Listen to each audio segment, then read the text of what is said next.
Bonjour, bonjour, rebonjour. Est-ce que ça marche? Je suis obligée de recommencer du coup. J'avais lancé un direct il y a 3 minutes et puis ça a coupé. Ça y est, c'est reparti. Bon, bah désolée pour la coupure, je vais reprendre du coup. Voilà, j'avais commencé un petit direct il y a 3 minutes et puis ça a bugué, la caméra s'est éteinte, Facebook m'a dit que ça ne marchait plus. Donc je reprends.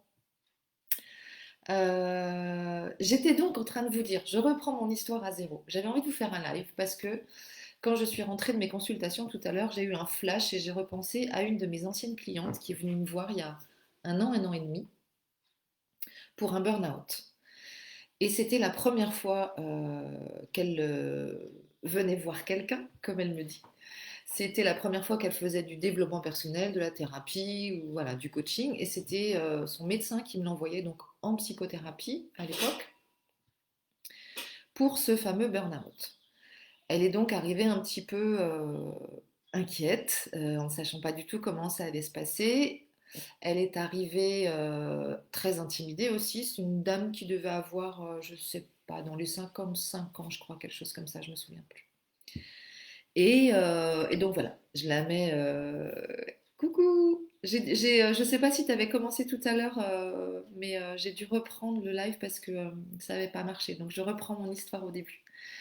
Et donc, je mets cette dame qui vient donc me consulter pour un burn-out très à l'aise. On papote, on fait connaissance, on discute un petit peu, et puis elle me raconte les circonstances qui font qu'elle a été arrêtée par son médecin pour ce burn-out, et que ça fait quand même quelques mois qu'elle est en grande souffrance, voire quelques années, qu'elle ne s'est pas arrêtée jamais, qu'elle ne s'est pas écoutée, qu'elle pensait pouvoir aller jusqu'au bout et qu'il y a eu un événement qui l'a décidé à consulter son médecin et à venir me voir, c'est que le dernier jour où elle est allée au travail, elle est partie en voiture à son travail et quelques minutes après, longtemps après, elle s'est retrouvée en pleine campagne, euh, ne sachant pas du tout où elle était, ne sachant pas du tout ce qu'elle faisait là. Et donc, elle a eu peur. Et donc, elle est rentrée chez elle, elle est allée directement chez le médecin. Et elle me dit, j'ai eu très peur à ce moment-là d'être malade, voire de devenir folle. C'était la première fois que ça m'arrivait. De perdre conscience comme ça et de ne pas du tout savoir ce que j'étais en train de faire. Et moi, à ce moment-là, quand elle me raconte ça, j'ai donc les images de son récit, je la vois en face de moi, qui me raconte sa souffrance, et en même temps, je sens une espèce de joie espiègle qui arrive et donc je ne peux pas m'empêcher de lui partager et je lui dis mais c'est génial ce qui vous est arrivé, c'est extraordinaire, enfin c'est cadeau quoi. Et là elle me regarde un petit peu de travers en me disant mais je comprends pas du tout pourquoi c'est génial. Voilà, je me suis perdue, je sais plus du tout ce que je pensais, je sais plus du tout ce que je faisais. Je lui dis mais justement, et là je lui explique ma vision des choses et ce que je vois à ce moment-là qu'elle avait fait et ce que je vois qu'elle est en train de vivre. Je dis souvent à mes clientes pour leur expliquer que quand on est aligné avec notre vie, notre cœur, notre âme, notre corps, notre esprit, où tout est en cohérence, on écoute tout de nous, on écoute notre corps, on écoute nos besoins, nos envies, on écoute notre petite voix intérieure, on écoute aussi les petites voix qui viennent d'un peu partout pour peut-être nous guider dans ce qu'on a à faire. Quand on est en contact avec notre royaume intérieur et qu'on est pleinement à l'écoute, en train de mettre en route et de mettre en marche cette écoute-là du dedans vers le dehors de manière très naturelle, on est là, comme ça. Mais quand on ne s'écoute pas, quand on commence à avoir de la souffrance qu'on n'écoute pas, à entendre des petites voix qu'on entend, qu'on n'écoute pas, qu'on ne prend pas en compte, quand on est en train de faire des choses alors qu'on n'a pas très envie de les faire, quand on est en train d'avoir des désirs et qu'on ne va pas vers eux, quand on est en train de, par exemple, pour cette dame-là, de faire un travail dans lequel ça ne va plus du tout, c'est pas forcément son travail qui n'allait pas, mais dans le travail, il y avait plein de choses qui n'allaient pas.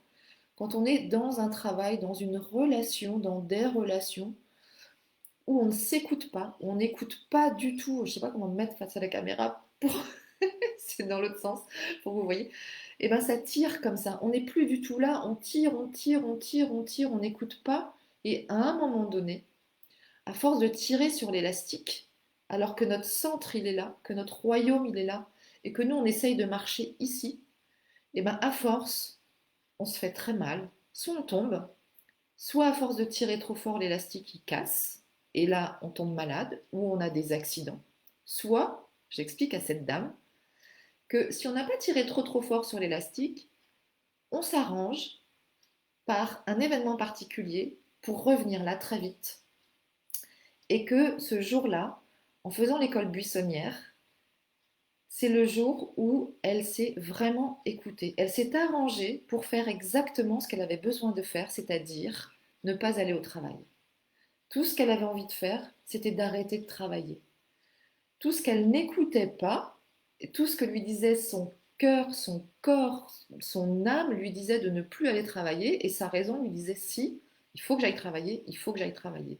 Et bien à un moment donné, ça a tellement switché, elle était tellement en souffrance, que quelque chose en elle s'est arrangé pour que malgré elle, elle se remette là, qu'elle fasse l'école buissonnière et que ce qu'elle appelle, elle, sa perte de conscience, moi je l'ai appelé un réveil, qu'elle se réveille pour pouvoir rentrer chez elle et se retrouver là.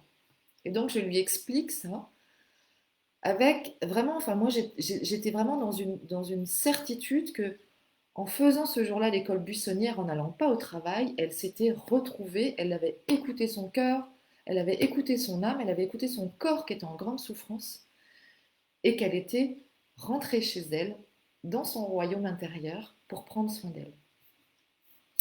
Et là, à ce moment-là, je la regarde et je vois, je suis touchée rien que d'y penser, mais je vois son visage qui se transforme.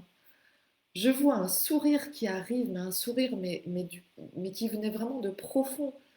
Le masque de la souffrance s'est complètement enlevé, elle s'est mise à me sourire. Et c'est comme si vraiment à cet endroit-là, alors d'abord on a été dans un contact très fort l'une et l'autre, c'est comme si vraiment je venais d'être témoin d'un retour à la maison pour elle, quoi. C'était extraordinaire, c'était magique, c'était magnifique. Quand je vous parle du royaume intérieur, c'est de, pardon, quand je vous parle du royaume intérieur, c'est de ça dont je parle. C'est de vous reconnecter c'est juste apprendre, réapprendre à vous écouter, réapprendre à être en contact avec vous, réapprendre à, quand on est là, revenir petit à petit chez soi pour entendre ce que votre cœur a à vous dire, pour entendre ce que votre âme a à vous dire, pour entendre ce que votre corps a à vous dire. Écouter son royaume intérieur, c'est rentrer chez soi.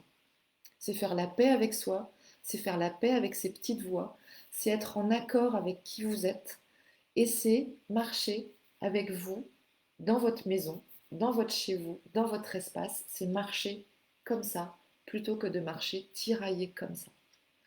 Voilà ce que j'avais envie de vous partager, ce souvenir de cette cliente qui en une séance avait retrouvé le chemin de chez elle en faisant l'école buissonnière sans même s'en rendre compte. Elle était juste venue me voir pour reconnaître en fait qu'elle était pleinement saine d'esprit et qu'elle était pleinement saine d'esprit quand elle écoutait son cœur, quand elle écoutait son corps et, euh, et quand elle était vraiment en accord avec elle. Alors juste aussi pour la suite, quand même, je l'ai revue, je sais plus, je crois que je l'ai revue deux, trois fois. Cette dame, elle est rentrée chez elle. Alors complètement métamorphosée, hein. Je ne raconte pas le médecin, il n'a pas du tout compris ce qui s'était passé dans la séance.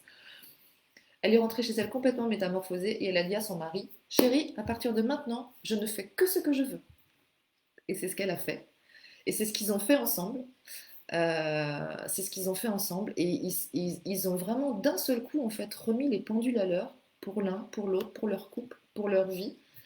Et d'un seul coup, c'était d'une telle évidence qu'elle ne pouvait plus faire autrement que faire juste ce qu'elle avait envie de faire, ce qui était bon pour elle, ce qui était juste pour elle. Voilà, c'est ça. Euh, Écouter son royaume intérieur, c'est ça, c'est connecter à son royaume intérieur, c'est ça. Et ben, si vous avez envie d'en savoir plus, vous me contactez en message privé, vous savez comment faire, je pense. Et puis si vous ne savez pas comment faire, vous me mettez en commentaire. Et, euh, et puis on se revoit très vite. Je vous embrasse. À bientôt. Ciao, ciao.